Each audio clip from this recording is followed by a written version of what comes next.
Have you ever wondered what actually makes the perfect dribble? I mean, is it something born entirely out there on the muddy pitches from raw instinct and just spontaneous magic?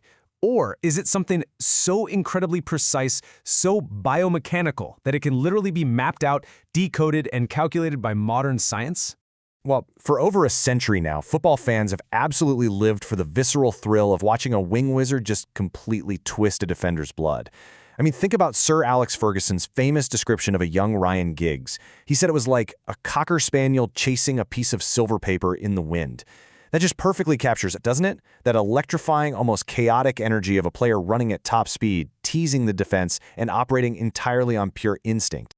Welcome to this explainer. Today, we're diving into a seriously fascinating juxtaposition: the romantic, historical art of football going head-to-head with cutting-edge analytical science.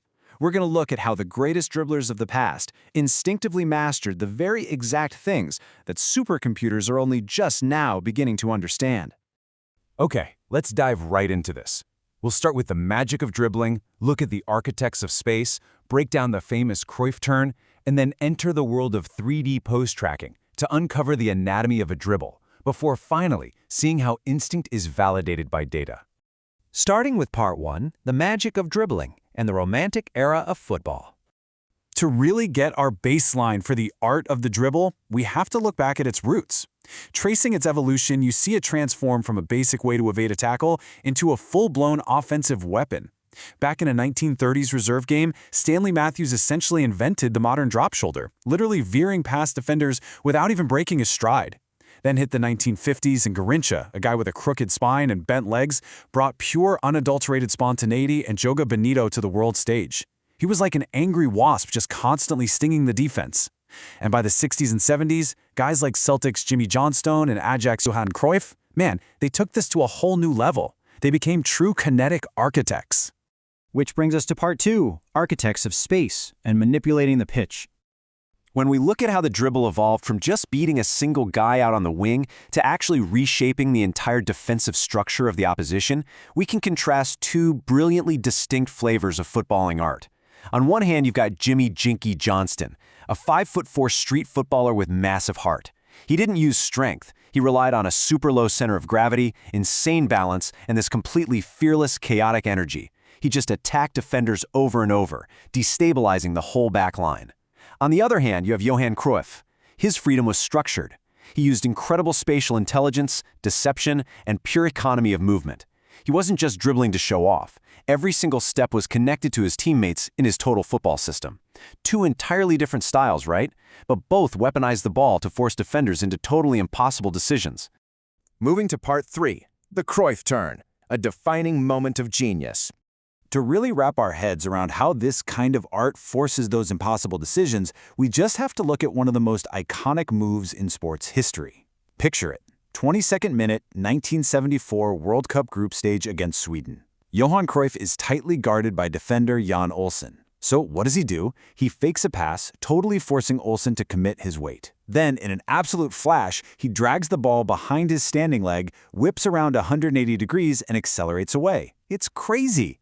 With one subtle, completely unpredictable movement, he instantly eliminates a world-class defender and opens up a totally new attacking angle. Now sure, Pelé did something pretty similar back in 1960, but it was Cruyff executing it perfectly on this massive global stage that cemented it in history. Now for Part 4. Enter 3D pose tracking, going from magic to math. All right, we are executing a hard pivot right now from the black and white romance of football lore directly into the cold, hard, biomechanical science of today. KU Leuven researchers are actually decoding this magic. They use a system called Hawkeye Skeletrack. Rather than just tracking a player's basic location on a flat pitch, this ultra-high-speed camera network captures 29 specific anatomical landmarks on a player's body, in full 3D. We're talking shoulders, hips, ankles, knees. It rebuilds the skeletal posture, the balance, and the incredibly complex spatial dance between the attacker and the defender, all in real time. And they didn't just watch a couple of highlight reels to figure this out. No, researchers analyzed a massive data set, exactly 1,736 genuine one-on-one dribbles from the 2022-2023 Champions League season. They filtered out all the noise and looked strictly at moments of true attacking intent, situations where the attacker actively tried to push past an opponent. That leads to part 5, the anatomy of a dribble, and some highly counterintuitive data. So what did this mountain of 3D math actually uncover? Honestly, the numbers challenge almost everything we intuitively think about beating a defender. Get ready for this. We always associate the greatest wingers with just blistering, lightning-fast pace, right? Well, the data shows that hitting a higher maximum speed actually decreases the probability of a successful dribble.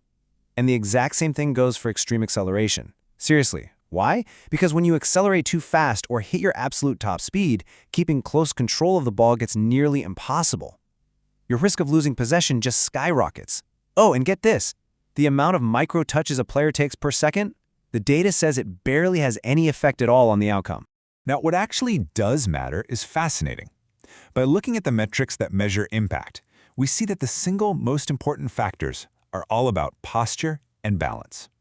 For instance, a larger angle between the torso of the attacker and the defender, basically meaning the defender is squared up instead of side-on, massively increases the attacker's chance of blowing past them. On the flip side, if the attacker leans their torso too far, they are incredibly likely to fail, simply because an extreme lean means you're losing your balance. So it is absolutely not about running the fastest, it's about perfect physical equilibrium and exploiting the exact millisecond a defender's stance is vulnerable.